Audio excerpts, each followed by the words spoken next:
Bem-vindos ao debate. A saga de José, aquele jovem hebreu que ascende de escravo a governador do Egito, é sem dúvida uma das narrativas mais marcantes do Gênesis. Exato, é uma história cheia de drama familiar, intriga política e o que muitos veem como, intervenção divina.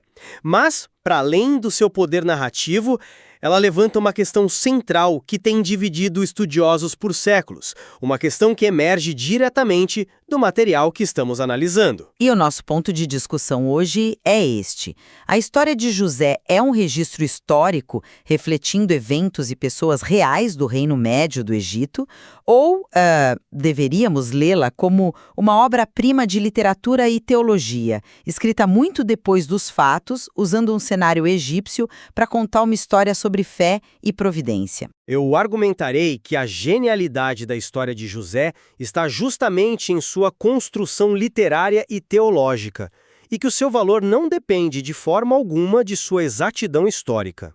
E eu vou defender a posição de que a narrativa está tão imersa em detalhes autênticos e específicos do Egito de uma determinada época, que ignorar sua base histórica é, na verdade, ignorar a evidência que o próprio texto nos dá. Vamos começar então. A história de José é, para mim, uma obra-prima de composição, quase como uma novela didática. Ela existe para ensinar sobre inveja, perdão e, acima de tudo, sobre a soberania de Deus agindo, nos bastidores da história humana. Sua função é primariamente teológica. Do ponto de vista histórico, porém, a narrativa é anônima. Não temos nenhuma inscrição egípcia, nenhum papiro, nenhum registro administrativo que sequer mencione um vizir semita com o poder que José supostamente teve.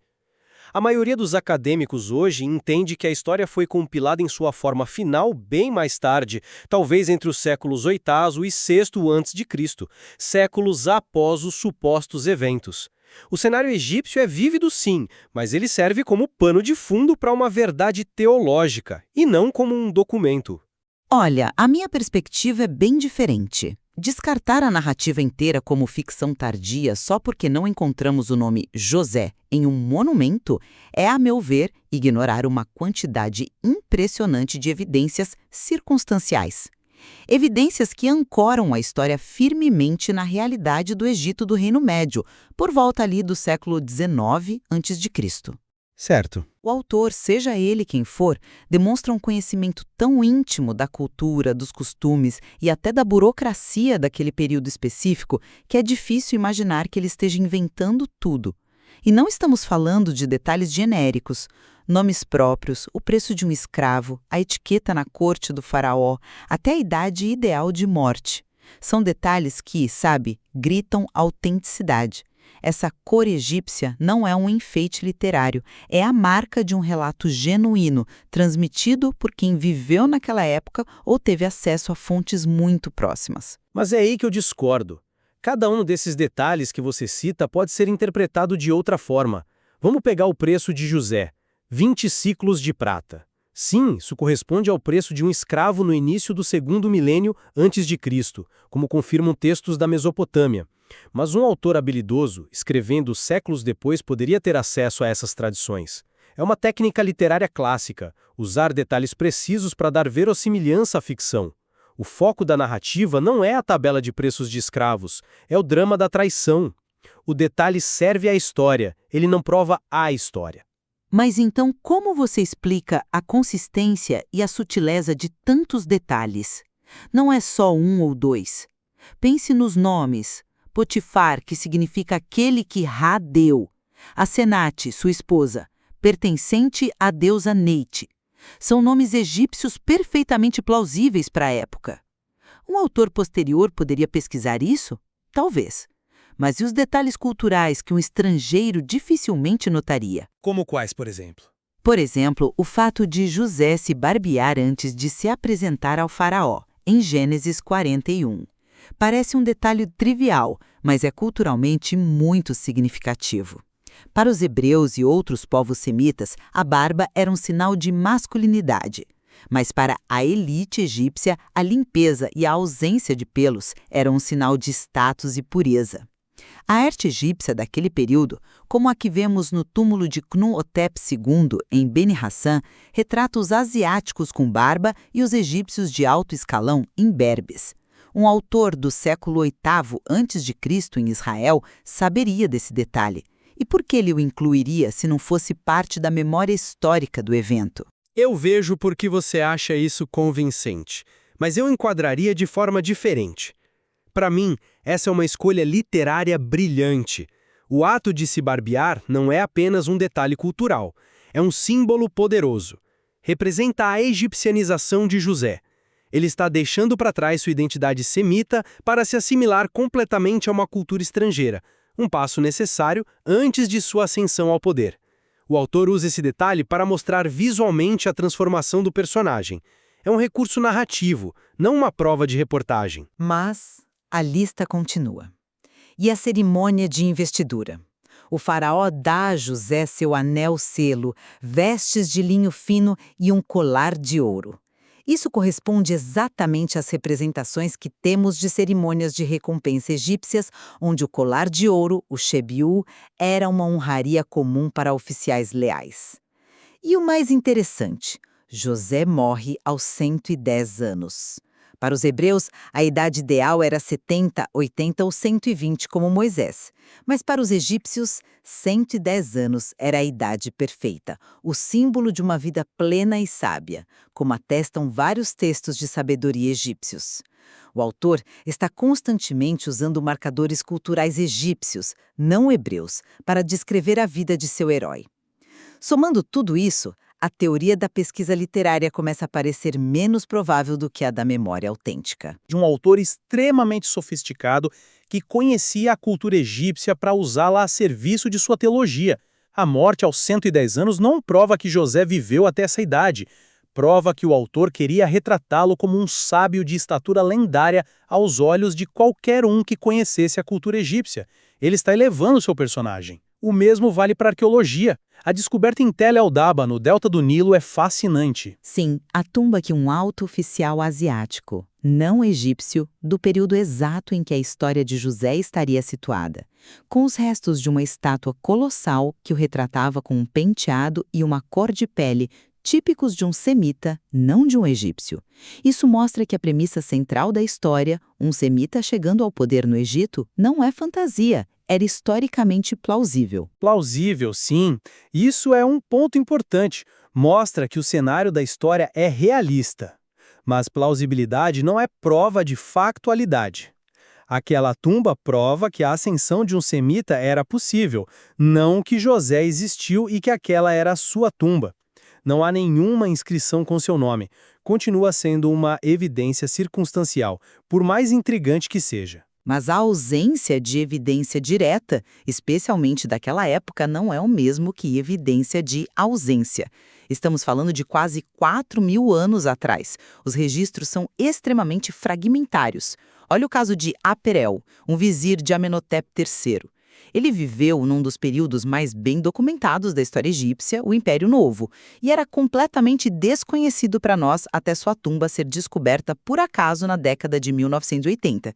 Se um vizir de um período tão bem documentado pôde ficar escondido por milênios, por que seria impossível que o mesmo acontecesse com José, que viveu séculos antes, num período com menos registros sobreviventes? O argumento do silêncio é o mais fraco que se pode fazer em egiptologia. Esse é um argumento justo, e o caso de Aperel é um bom lembrete de quão incompleto é o nosso conhecimento. No entanto, a escala é diferente. Aperel era um vizir importante, mas a narrativa de Gênesis descreve José como algo muito maior. Ele não era apenas um conselheiro, ele efetivamente governou toda a terra do Egito. Ele implementou uma reforma agrária massiva, centralizando toda a produção de grãos e, essencialmente, comprando toda a terra do país para o faraó. Um evento dessa magnitude econômica e social é difícil acreditar que não teria deixado nenhuma marca, nenhum registro, nenhuma menção em lugar nenhum. O silêncio sobre um evento tão cataclísmico é, para mim, eloquente. São funções reais da corte egípcia. E os títulos que o próprio José se atribui quando se revela aos irmãos. Em Gênesis 45, ele diz que Deus o fez pai de Faraó, senhor de toda a sua casa e governador de toda a terra do Egito. Esses não são títulos genéricos. Pai de Faraó era um título honorífico para conselheiros próximos. Senhor de toda a sua casa corresponde a uma função real, o chefe da casa do rei, que muitas vezes supervisionava os celeiros reais. Isso soa menos como um pano de fundo literário e mais como reflexo de uma burocracia real. E a cronologia? Exato, e a cronologia. A história se encaixa muito melhor no Reino Médio, sob uma dinastia de faraós egípcios nativos, do que no período posterior dos Hyksos. Pera aí, explica isso melhor. Os Hyksos também eram de origem asiática, semitas como José. Muitos argumentam que faria mais sentido que ele ascendesse ao poder sob governantes que eram seus primos étnicos. Exatamente. Mas os detalhes do texto apontam na direção oposta. José se casa com a filha de Potífera, sacerdote de On. On, ou Heliópolis, era o centro do culto ao deus Sol-Ra, a principal divindade do panteão egípcio e intimamente ligada à realeza nativa. Os Hyksos, por outro lado, favoreciam o deus Sete e estabeleceram sua capital em Avares, a moderna Tel el-Daba. Se a história fosse inventada mais tarde, ou se tivesse ocorrido sob os Hyksos, faria mais sentido que o sogro de José fosse um sacerdote de Sete, em Avares. O casamento com a filha do sacerdote de On aponta para uma administração egípcia nativa que controlava os centros religiosos tradicionais.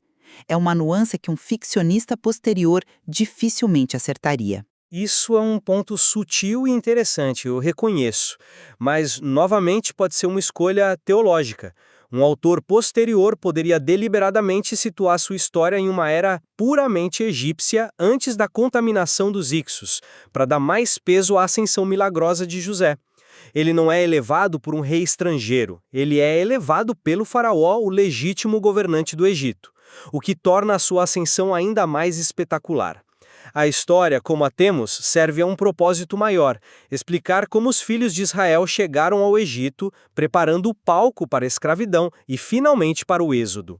O foco é a saga de Israel, e o Egito, com todos os seus detalhes fascinantes, é o palco onde esse drama divino se desenrola. Ao final, a história de José, para mim, permanece como um testemunho poderoso da providência divina e da fé que sobrevive à adversidade.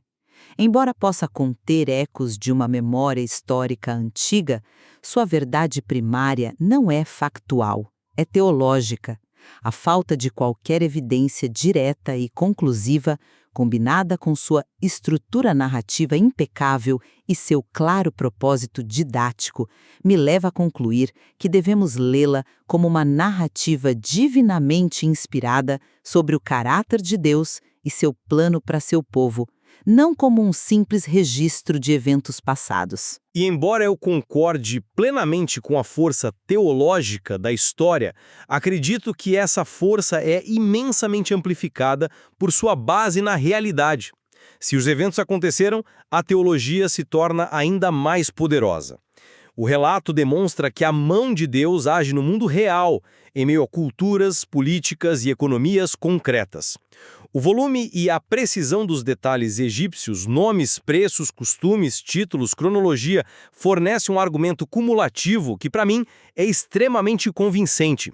Situa a narrativa no tempo e no espaço que ela própria alega. Ignorar essa montanha de evidências circunstanciais é, a meu ver, separar a fé da história, quando a mensagem do texto parece ser que elas estão, na verdade, profundamente entrelaçadas. As duas perspectivas mostram a riqueza e a complexidade da narrativa de José. Se ela é um registro preciso de eventos ou uma obra-prima teológica que usa um cenário histórico, a discussão em si já aprofunda nossa compreensão do texto. Exatamente. Seja qual for a conclusão, a história continua a oferecer lições atemporais sobre liderança, perdão e fé, e sem dúvida convida a uma exploração ainda mais profunda do material que originou. Bem-vindos ao debate. A saga de José, aquele jovem hebreu que ascende de escravo a governador do Egito, é sem dúvida uma das narrativas mais marcantes do Gênesis. Exato. É uma história cheia de drama familiar, intriga política e o que muitos veem como, bom, intervenção divina. Mas, para além do seu poder narrativo, Ela levanta uma questão central que tem dividido estudiosos por séculos, uma questão que emerge diretamente do material que estamos analisando. E o nosso ponto de discussão hoje é este. A história de José é um registro histórico refletindo eventos e pessoas reais do Reino Médio do Egito, ou deveríamos lê-la como uma obra-prima de literatura e teologia, escrita muito depois dos fatos, usando um cenário egípcio para contar uma história sobre fé e providência? Eu argumentarei que a genialidade da história de José está justamente em sua construção literária e teológica, e que o seu valor não depende de forma alguma de sua exatidão histórica. E eu vou defender a posição de que a narrativa está tão imersa em detalhes autênticos e específicos do Egito de uma determinada época, que ignorar sua base histórica é, na verdade, ignorar a evidência que o próprio texto nos dá. Vamos começar então. A história de José é, para mim, uma obra-prima de composição, quase como uma novela didática. Ela existe para ensinar sobre inveja, perdão e, acima de tudo, sobre a soberania de Deus agindo, nos bastidores da história humana. Sua função é primariamente teológica. Do ponto de vista histórico, porém, a narrativa é anônima. Não temos nenhuma inscrição egípcia, nenhum papiro, nenhum registro administrativo que sequer mencione um vizir semita com o poder que José supostamente teve. A maioria dos acadêmicos hoje entende que a história foi compilada em sua forma final bem mais tarde, talvez entre os séculos VIII e VI a.C., séculos após os supostos eventos.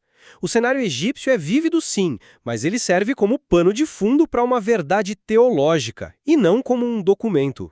Olha, a minha perspectiva é bem diferente. Descartar a narrativa inteira como ficção tardia só porque não encontramos o nome José em um monumento é, a meu ver, ignorar uma quantidade impressionante de evidências circunstanciais. Evidências que ancoram a história firmemente na realidade do Egito do Reino Médio, por volta ali do século XIX a.C. Certo. O autor, seja ele quem for, demonstra um conhecimento tão íntimo da cultura, dos costumes e até da burocracia daquele período específico que é difícil imaginar que ele esteja inventando tudo. E não estamos falando de detalhes genéricos, nomes próprios, o preço de um escravo, a etiqueta na corte do faraó, até a idade ideal de morte. São detalhes que, gritam autenticidade. Essa cor egípcia não é um enfeite literário, é a marca de um relato genuíno, transmitido por quem viveu naquela época ou teve acesso a fontes muito próximas. Mas é aí que eu discordo. Cada um desses detalhes que você cita pode ser interpretado de outra forma. Vamos pegar o preço de José, 20 ciclos de prata. Sim, isso corresponde ao preço de um escravo no início do segundo milênio antes de Cristo, como confirmam textos da Mesopotâmia. Mas um autor habilidoso, escrevendo séculos depois, poderia ter acesso a essas tradições. É uma técnica literária clássica, usar detalhes precisos para dar verossimilhança à ficção. O foco da narrativa não é a tabela de preços de escravos, é o drama da traição. O detalhe serve à história, ele não prova a história. Mas então, como você explica a consistência e a sutileza de tantos detalhes? Não é só um ou dois. Pense nos nomes. Potifar, que significa aquele que Ra deu. Asenate, sua esposa, pertencente à deusa Neite. São nomes egípcios perfeitamente plausíveis para a época. Um autor posterior poderia pesquisar isso? Talvez. Mas e os detalhes culturais que um estrangeiro dificilmente notaria? Como quais, por exemplo? Por exemplo, o fato de José se barbear antes de se apresentar ao faraó, em Gênesis 41. Parece um detalhe trivial, mas é culturalmente muito significativo. Para os hebreus e outros povos semitas, a barba era um sinal de masculinidade. Mas para a elite egípcia, a limpeza e a ausência de pelos eram um sinal de status e pureza. A arte egípcia daquele período, como a que vemos no túmulo de Khnum-Hotep II, em Beni Hassan, retrata os asiáticos com barba e os egípcios de alto escalão imberbes. Um autor do século VIII a.C. em Israel saberia desse detalhe. E por que ele o incluiria se não fosse parte da memória histórica do evento? Eu vejo por que você acha isso convincente, mas eu enquadraria de forma diferente.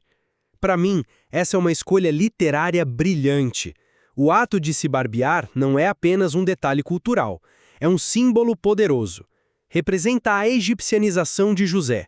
Ele está deixando para trás sua identidade semita para se assimilar completamente a uma cultura estrangeira, um passo necessário antes de sua ascensão ao poder. O autor usa esse detalhe para mostrar visualmente a transformação do personagem. É um recurso narrativo, não uma prova de reportagem. Mas a lista continua. E a cerimônia de investidura? O faraó dá a José seu anel-selo, vestes de linho fino e um colar de ouro. Isso corresponde exatamente às representações que temos de cerimônias de recompensa egípcias, onde o colar de ouro, o shebiu, era uma honraria comum para oficiais leais. E o mais interessante, José morre aos 110 anos. Para os hebreus, a idade ideal era 70, 80 ou 120, como Moisés. Mas para os egípcios, 110 anos era a idade perfeita, o símbolo de uma vida plena e sábia, como atestam vários textos de sabedoria egípcios. O autor está constantemente usando marcadores culturais egípcios, não hebreus, para descrever a vida de seu herói. Somando tudo isso, a teoria da pesquisa literária começa a parecer menos provável do que a da memória autêntica. De um autor extremamente sofisticado que conhecia a cultura egípcia para usá-la a serviço de sua teologia. A morte aos 110 anos não prova que José viveu até essa idade. Prova que o autor queria retratá-lo como um sábio de estatura lendária aos olhos de qualquer um que conhecesse a cultura egípcia. Ele está elevando seu personagem. O mesmo vale para a arqueologia. A descoberta em Tel el-Daba, no delta do Nilo, é fascinante. Sim, a tumba que um alto oficial asiático, não egípcio, do período exato em que a história de José estaria situada, com os restos de uma estátua colossal que o retratava com um penteado e uma cor de pele típicos de um semita, não de um egípcio. Isso mostra que a premissa central da história, um semita chegando ao poder no Egito, não é fantasia, era historicamente plausível. Plausível, sim. Isso é um ponto importante. Mostra que o cenário da história é realista. Mas plausibilidade não é prova de factualidade. Aquela tumba prova que a ascensão de um semita era possível, não que José existiu e que aquela era a sua tumba. Não há nenhuma inscrição com seu nome. Continua sendo uma evidência circunstancial, por mais intrigante que seja. Mas a ausência de evidência direta, especialmente daquela época, não é o mesmo que evidência de ausência. Estamos falando de quase 4.000 anos atrás. Os registros são extremamente fragmentários. Olha o caso de Aperel, um vizir de Amenhotep III. Ele viveu num dos períodos mais bem documentados da história egípcia, o Império Novo, e era completamente desconhecido para nós até sua tumba ser descoberta por acaso na década de 1980. Se um vizir de um período tão bem documentado pôde ficar escondido por milênios, por que seria impossível que o mesmo acontecesse com José, que viveu séculos antes, num período com menos registros sobreviventes? O argumento do silêncio é o mais fraco que se pode fazer em egiptologia. Esse é um argumento justo, e o caso de Aperel é um bom lembrete de quão incompleto é o nosso conhecimento. No entanto, a escala é diferente. Aperel era um vizir importante, mas a narrativa de Gênesis descreve José como algo muito maior. Ele não era apenas um conselheiro, ele efetivamente governou toda a terra do Egito. Ele implementou uma reforma agrária massiva, centralizando toda a produção de grãos e, essencialmente, comprando toda a terra do país para o faraó. Um evento dessa magnitude econômica e social é difícil acreditar que não teria deixado nenhuma marca, nenhum registro, nenhuma menção em lugar nenhum. O silêncio sobre um evento tão cataclísmico é, para mim, eloquente. São funções reais da corte egípcia. E os títulos que o próprio José se atribui quando se revela aos irmãos. Em Gênesis 45, ele diz que Deus o fez pai de Faraó, senhor de toda a sua casa e governador de toda a terra do Egito. Esses não são títulos genéricos. Pai de Faraó era um título honorífico para conselheiros próximos. Senhor de toda a sua casa corresponde a uma função real, o chefe da casa do rei, que muitas vezes supervisionava os celeiros reais.